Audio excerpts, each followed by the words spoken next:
Hi friends, இன்றைக்கி moms கிச்சனில் நம்ம ஆட்டு போட்டி எப்படி க்ளீன் பண்ணுறதுன்னு பார்க்க போகிறோம். முதல்ல ஒரு சின்ன பாத்திரத்தில் இந்த போட்டி பையிலேருந்து அந்த குடல்லாம் வெளியே எடுத்துருங்க.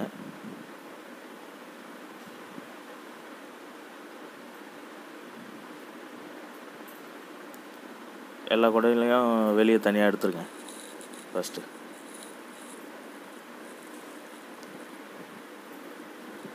போட்டி பையும் குடலையும் தனியாக வச்சுட்டு அப்புறமா ஒரு அடுப்பு பற்ற வச்சு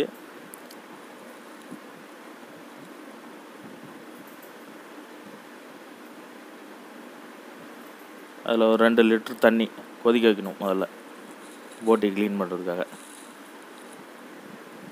தண்ணி இப்போ நல்லா கொதிச்சிடுச்சு. அந்த கொதித்த தண்ணியில் குடல் இல்லை, ஃபஸ்ட்டு போட்டி பை, அந்த போட்டி பையில் வந்து சுடு தண்ணி ஊற்றிடுங்க.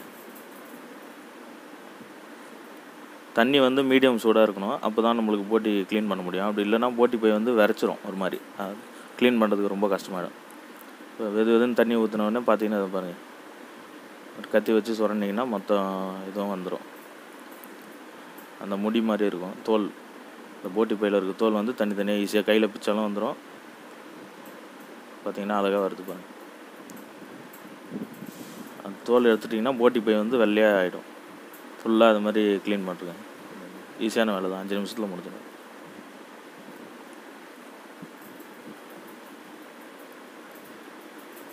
பார்த்தீங்கன்னா கையில் பிச்சாலே வந்துடுது பாருங்கள். இப்போ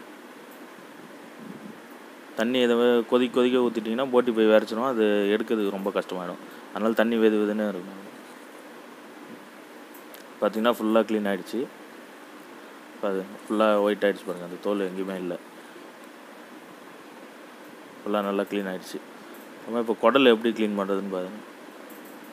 இந்த குடலில் லைட்டாக வாய் பகுதியை மட்டும் கிழிச்சு விட்டுட்டு உங்கள் விரலை வச்சு இழுத்திங்கன்னா அப்படியே 2ஆக கிழிஞ்சிடும். அப்போ தான் உள்ளே இருக்க அழுக்கெல்லாம் நல்லா க்ளீன் ஆகும், இல்லைனா உள்ளே அழுக்கு போகாது.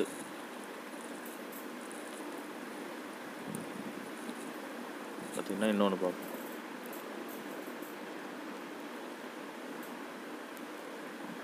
வாய்ப்பகுதியை மட்டும் லைட்டாக கிழிச்சு விட்டுட்டு உங்கள் விரலை வச்சு அப்படியே இழுத்துக்கிட்டே வந்தீங்கன்னா ஃபுல்லாக 2ஆக இதாகிடும். அப்போ தான் உள்ளே நல்லா வாஷ் பண்ண முடியும். வாஷ் பண்ண முடியலன்னா உங்களுக்கு நல்லா இருக்காது, ஹெல்த்து கிடையாது. இந்த மாதிரி எல்லா குடலையும் 1 பை 1ஆக க்ளீன் பண்ணிட்டீங்க. பார்த்தீங்கன்னா நம்ம எல்லாமே க்ளீன் பண்ணி வச்சாச்சு. க்ளீன் பண்ணதுக்கப்புறம் நல்லா வாஷ் பண்ணணும். இப்போ வாஷ் பண்ணுறதுக்கு தண்ணி, சுடு தண்ணி தான் இதுவும். 2 தண்ணி நம்ம கழுவ போகிறோம், அதனால் 2 பாத்திரத்தில் தண்ணி வச்சுக்கோங்க. நம்ம போட்டியை 2ஆக கிழிச்சிருக்கிறதுனால ஈஸியாக கையிலே அலசினாலே போயிடும் அழுக்கலாம். ஒரு தண்ணியில் அலசிட்டு அப்புறம் இன்னொரு பாத்திரத்துக்கு மாற்றிடுங்க. போட்டியை வந்து 2ஆக கிழிச்சிக்கிட்டிங்கன்னா தான் உங்களுக்கு உள்ளே இருக்க அழுக்கு போகும், இல்லைனா உள்ளே அழுக்கு அப்படியே இருக்கும், சாப்பிட்டா நல்லா இருக்காது.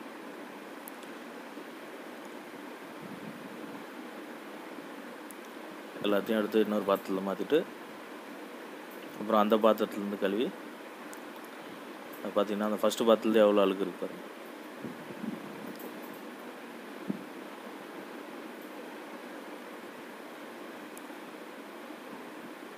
இந்த பாத்திரத்துலேருந்து இன்னொரு பாத்திரத்துக்கு மாட்டி வந்தால் இப்போ அழுக்கு வந்து நல்லா போயிடுச்சு.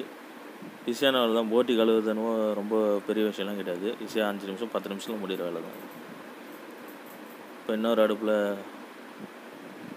போட்டுட்டு இப்போ நம்ம க்ளீன் பண்ணி வச்சுருக்க போட்டியை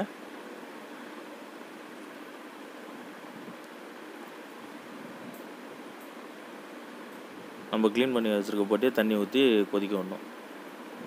ஒரு 10 நிமிஷம் கொதிச்சிச்சுன்னா மொத்தம் இதுவும் போயிடும். மஞ்சள் போட்டு கொதிக்க வைக்கணும்.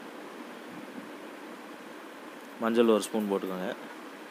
மஞ்சள் வந்து பேசிக்காகவே கிருமி நாசினி, அதனால தான் நம்ம மஞ்சள் போடுறோம் இந்த கறியிலுமே.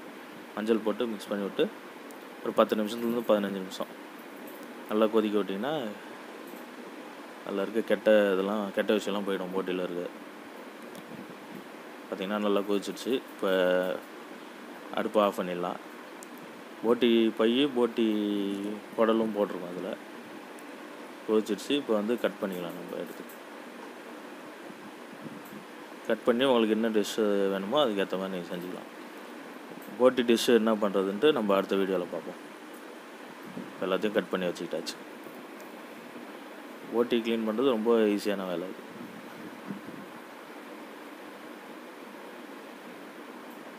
இப்போ போட்டி க்ளீன் பண்ணுறது எப்படின்னு நம்ம பார்த்தாச்சு. தேங்க்ஸ் ஃபார் வாட்சிங். Subscribe to moms kitchen.